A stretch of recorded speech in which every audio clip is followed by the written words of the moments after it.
Oke, halo guys, sekarang jumpa lagi.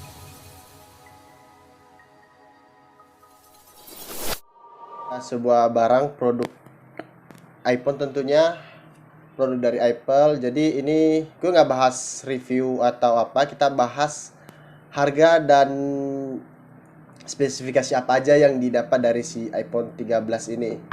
Kalau misalkan udah bahas review atau gimana itu udah banyak ya. Soalnya ini keluaran udah sekitar 7 bulan yang lalu. Jadi lebih ke untuk beberapa daerah ada berapa yang beda untuk harga iPhone itu sendiri.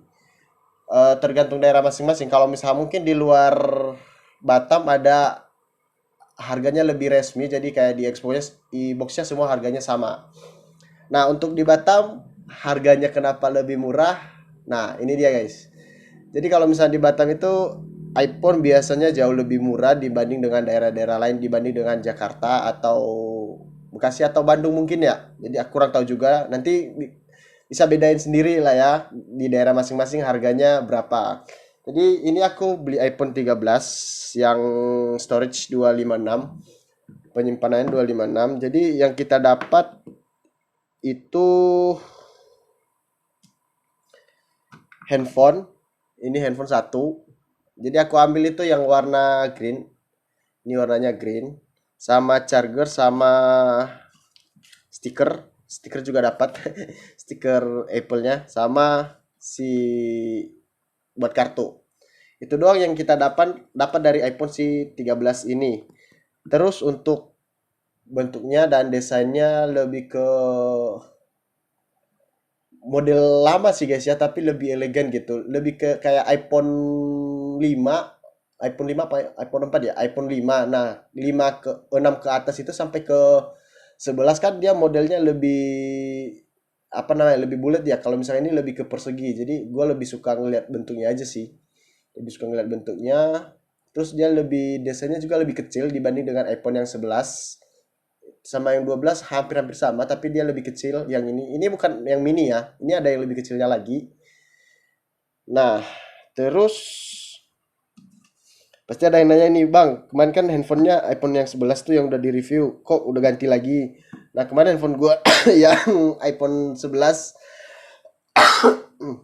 udah pecah ya guys ya, udah pecah, udah kelindas mobil.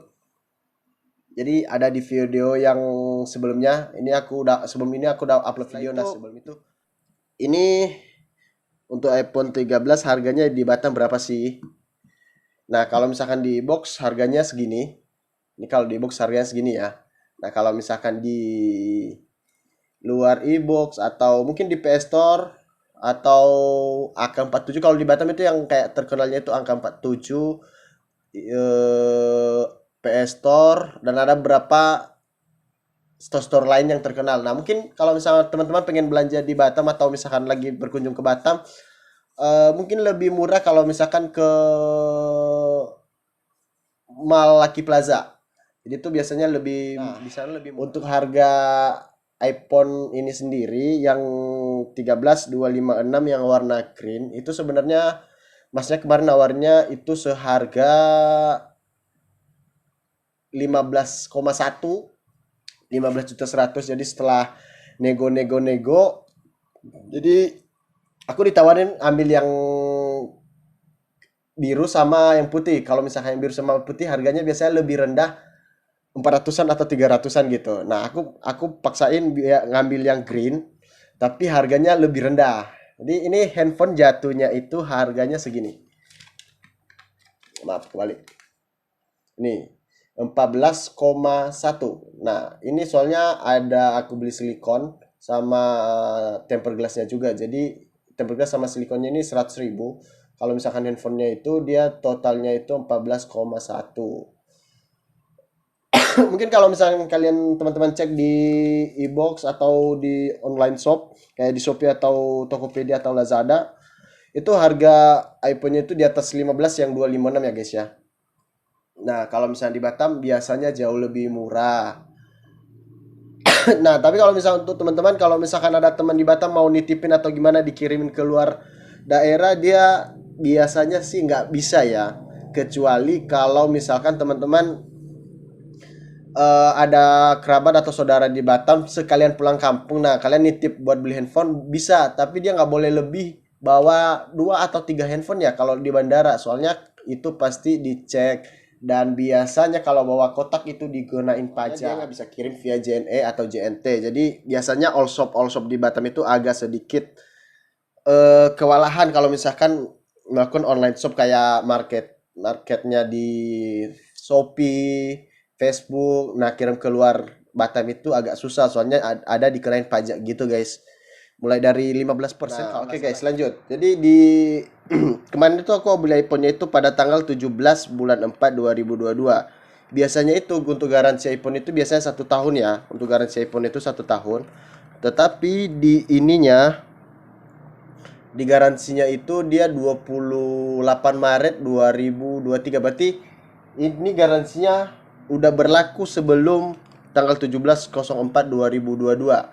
Sekitar gitu udah berlaku. Berarti ini iPhone itu dia semi baru gitu. Jadi kayak baru tapi udah dibuka. Soalnya iPhone itu kalau misal untuk garansinya itu berlaku setelah AP-nya diaktifkan. Jadi ini udah diaktifkan sebelumnya. Nah, baru saya beli.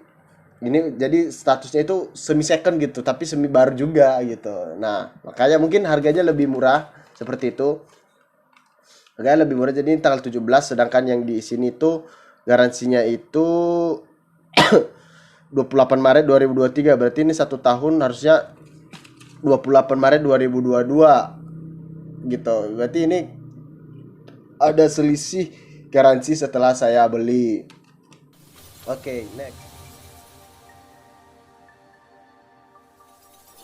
Untuk baterai sendiri, ini aku udah pakai sekitar tanggal 17, 18, 19, sekarang udah 20, berarti sekitar 2 hari lebih lah ya, 2 hari lebih.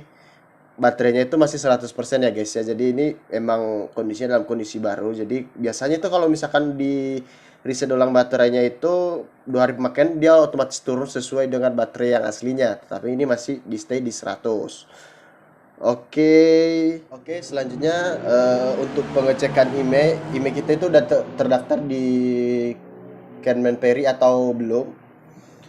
Itu di pengaturan, terus masuk ke umum, terus mengenai about, terus di sini ada email yang ini di bagian bawah ini yang ini. Jadi ini di copy aja, di copy, terus kita pindah ke aplikasi Safari atau Google Chrome juga bisa. Bisa ketik cek email atau bisa link di bagian bawah ini nih, yang ini. Nah, bisa juga yang itu.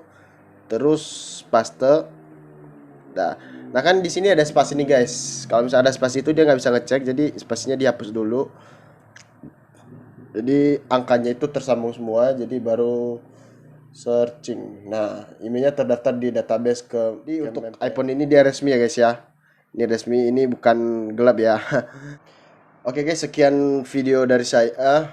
Jadi udah tahu ya kalau misalkan handphone yang di Batam itu resmi juga. Jadi walaupun harganya lebih murah tetap resmi. Jadi kalau misalkan beli second ya pintar-pintar aja nyari nyari cek email, baterai dan berbagai macam lainnya. Nanti kita bahas di video nextnya ya untuk apa aja sih fitur yang perlu kita cek kalau misalkan beli handphone second di Batam itu. Oke, sekian video singkat dari saya guys ya. Kalau misalkan ada salah kata, mohon maaf. Jadi aku ini juga baru pengguna baru, jadi ya agak sedikit gimana gitu. Pokoknya see you next time to video guys.